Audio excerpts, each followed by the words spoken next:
ಬಿಜೆಪಿಗೆ ಸಿಗ್ತಾ ಇರುವಂತಹ ಜನ ಬೆಂಬಲ ನೋಡಿ ಶಿವರಾಜ್ ತಂಗಡಗಿಗೆ ಟೆನ್ಷನ್ ಶುರುವಾಗಿದೆ. ಟೆನ್ಷನ್ ಆಗಿ ಹನುಮ ಮಾಲೆಯನ್ನ ಧರಿಸಿದ್ದಾರೆ. ಜನ ಬರ್ತಾ ಇರೋದನ್ನ ನೋಡಿ ಟೆನ್ಷನ್ ಆಗಿ ಹನುಮ ಮಾಲೆ ಧರಿಸಿದ್ದಾರೆ. ಕೊಪ್ಪಳದಲ್ಲಿ ಶಾಸಕ ಜನಾರ್ದನ್ ರೆಡ್ಡಿ ವಾಗ್ದಾಳಿ ನಡೆಸಿದ್ದಾರೆ. ಹಿಂದುತ್ವವನ್ನ ಬಿಜೆಪಿಯನ್ನೇ ನೋಡಿ ಕಾಂಗ್ರೆಸ್ ಕಲಿತಾ ಇದೆ. ಸಚಿವ ಶಿವರಾಜ್ ತಂಗಡಗಿಗೆ ಹಿಂದುತ್ವ ಅನಿವಾರ್ಯವಾಗಿದೆ. ಭಕ್ತಿಗಾಗಿ ಮಾಲೆ ಹಾಕಿದ್ರ ಅಥವಾ ರಾಜಕಾರಣಕ್ಕಾಗಿ ಮಾಲೆ ಹಾಕಿದ್ರ ಅವರಿಗೆ ಬಿಟ್ಟಿದ್ದು. ಕಾಂಗ್ರೆಸ್ ಪಕ್ಷದ ಹಣೆ ಬರಹ ಪೂರ್ತಿಯಾಗಿ ಕೆಟ್ಟು ಹೋಗಿದೆ.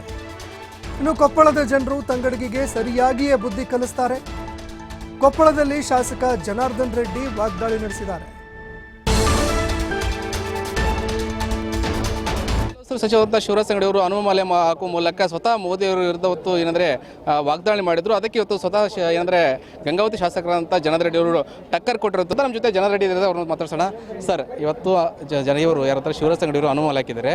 ಸ್ವತಃ ಶ್ರೀರಾಮನ ಆಂಜನೇಯವರು ಬಿಜೆಪಿಗೆ ಇವತ್ತು ಏನಂದ್ರೆ ಶಾಪ ಕೊಡ್ತಾರೆ ಅಂತ ಹೇಳಿರುವಂಥದ್ದು. ನೀವು ಇವತ್ತು ಟಕ್ಕರ್ ಕೊಟ್ಟಿದ್ದಾರೆ ನೋಡಿ. ಒಂದೇ ಒಂದು ವಿಷಯ, ಇವತ್ತು ಕಾಂಗ್ರೆಸ್ ಪಕ್ಷದವರು ಕೂಡ ರಾಮ ಜಪ ಮಾಡುವಂಥ ಒಂದು ಸ್ಥಿತಿಗೆ ಬರಬೇಕು ಅಂತಂದರೆ ಆ ಭಗವನ್ ನಾಮಸ್ಮರಣೆ ಮಾಡುವಂಥ ಒಂದು ಸಂಸ್ಕೃತಿಯನ್ನು ಇವತ್ತು ಭಾರತೀಯ ಜನತಾ ಪಕ್ಷವನ್ನು ನೋಡೇ ಕಲಿತಾ ಇದ್ದಾರೆ ಅಂತೇಳಿ ನಾವು ಹೇಳಬೇಕಾಗುತ್ತೆ. ಇವತ್ತು ಶಿವರಾಜ್ ತಂಗಡಿಗೆ ಅವರಿಗೆ ಅನಿವಾರ್ಯ ಆಗಿದೆ. ಇವತ್ತು ಭಕ್ತಿಯಿಂದ ಹನುಮ ಮಾಲೆಯನ್ನು ಹಾಕ್ಕೊಂಡಿದ್ದಾರೆ ಅಥವಾ ರಾಜಕೀಯಕ್ಕೋಸ್ಕರ ಹಾಕ್ಕೊಂಡಿದ್ದಾರೆ, ಅದು ಅವ್ರಿಗೆ ಬಿಟ್ಟಿದ್ದು. ಯಾಕೆಂತಂದರೆ ಇವತ್ತು ಶ್ರೀರಾಮ ಭಗವಂತ ಶಾಪ ಇಂಥ ಮಾತುಗಳೆಲ್ಲವೂ ಕೂಡ ಭಗವಂತ ಯಾರಿಗೇನು ಬರೀಬೇಕದು ಬರೆದಿದ್ದಾನೆ. ಇವತ್ತು ಕಾಂಗ್ರೆಸ್ ಪಕ್ಷದ ಹಣೆ ಬರಹನೇ ಇವತ್ತು ಪೂರ್ತಿ ಕೆಟ್ಟೋಗಿದೆ. ಹಾಗಾಗಿ ಶಿವರಾಜ್ ತಂಗಡಿಗೆ ಅವರಿಗೆ ಬಾಯಿಗೆ ಅವ್ರಿಗೆ ಏನು ಬರ್ತಾಯಿದೆ ಅದನ್ನು ಮಾತಾಡ್ತಾ ಇದ್ದಾರೆ. ಕೊಪ್ಪಳ ಲೋಕಸಭಾ ಕ್ಷೇತ್ರದ ಜನರು ಖಂಡಿತವಾಗ್ಲೂ ಕೂಡ ಶಿವರಾಜ್ ತಂಗಡಿ ಅವರಿಗೆ ಸರಿಯಾದ ಬುದ್ಧಿಯನ್ನು ಕಲಿಸ್ತಾರೆ.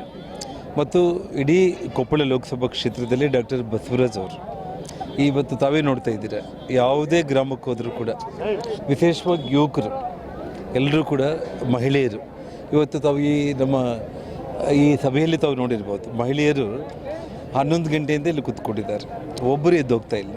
ಅಂದರೆ ಜನರಿಗೆ ಭಾರತೀಯ ಜನತಾ ಪಕ್ಷವನ್ನು ದೊಡ್ಡ ಬಹುಮತದಲ್ಲಿ ಗೆಲ್ಲಿಸಬೇಕು ಅಂತ ತೀರ್ಮಾನ ಆಗಿದೆ. ಅದನ್ನು ನೋಡಿ ಟೆನ್ಷನ್ ಆಗಿ ಇವತ್ತು ಅಟ್ಲೀಸ್ಟ್ ಅವರು ಮಾಲೆ ಹಾಕೋದು ಪ್ರಾರಂಭ ಮಾಡಿದಾರಲ್ಲ. ಸೊ ಹಾಗಾಗಿ ಇಡೀ ಕಾಂಗ್ರೆಸ್ ಪಕ್ಷದವರು ಕೂಡ ಬಿಜೆಪಿ ಹಾದಿಗೆ ಬರ್ತಾ ಇದ್ದಾರೆ ಅನ್ನೋದು ಒಂದು ಖುಷಿ ನನಗೆ ಅಷ್ಟೇ. ಹೇಗೆ ಸರ್, ಅವರು ಬಿಜೆಪಿ ಅಭ್ಯರ್ಥಿನ ಟಾರ್ಗೆಟ್ ಮಾಡ್ತಾ ಇಲ್ಲ, ಜನಾರ್ದನ್ ರೆಡ್ಡಿ ಅವ್ರನ್ನ ಟಾರ್ಗೆಟ್ ಮಾಡ್ತಾರೆ. ಯಾಕೆ ಇಷ್ಟು ಅವ್ರಿಗೆ ಭಯ ಅಂತ? ಅದು ಇವಾಗೇನು ಹೊಸದೇನಲ್ಲ, 15 ವರ್ಷಗಳ ಹಿಂದೆಯೇ ನನ್ನ ಟಾರ್ಗೆಟ್ ಮಾಡಿದ್ದಂಥವ್ರು ಅವರು. ಮತ್ತು ಇವತ್ತು ಮುಂದೆ ಅವ್ರಿಗೆ ಇನ್ನೂ ಕಷ್ಟ ಬರುತ್ತೆ ಅಂತೇಳಿ ಆ ಗಾಬರಿಯಲ್ಲಿ ಏನಾದರೂ ಟಾರ್ಗೆಟ್ ಮಾಡ್ತಾ ಇರ್ಬೋದು. ಅದು ಯಾವುದಕ್ಕೂ ಕೂಡ ನಾನು ಕೇರ್ ಮಾಡೋನಲ್ಲ. ಇಷ್ಟು ಅಂತಂದರೆ ಗಂಗಾವತಿ ಶಾಸಕ ಅಂತ ಜನಾರ್ದನ್ ರೆಡ್ಡಿ ಅವರು ಮತ್ತು ಏನಾಗಲಿ ಭಾಳಷ್ಟು ಬಿಜೆಪಿ ಬಗ್ಗೆ ಭಾಳಷ್ಟು ಕಾಳಜಿ ಇರುವಂಥದ್ದು. ಅದಕ್ಕೆ ಮೋದಿ ಅವರನ್ನು ನೋಡಿ ಇಲ್ಲಿನ ಯುವಕರು ಸೇರಿದಂತೆ ಭಾಳಷ್ಟು ಜನರು ಮತ ಹಾಕ್ತಾರೆ. ಈ ಕಾರಣಕ್ಕಾಗಿ ರಾಜ್ಯದಲ್ಲಿ ಸೇರಿದಂತೆ ಕೊಪ್ಪಳದಲ್ಲಿ ಬಿಜೆಪಿಯ ಕಮಲ ಅರಳಿಲ್ಲ ಅಂತೇಳಿ ಹೇಳುವಂಥದ್ದು. ಕ್ಯಾಮರಾ ರಾಜಂಗಡಿ ಜೊತೆ ನಾಗರಾಜ ಟಿವಿ ಕೊಪ್ಪಳ.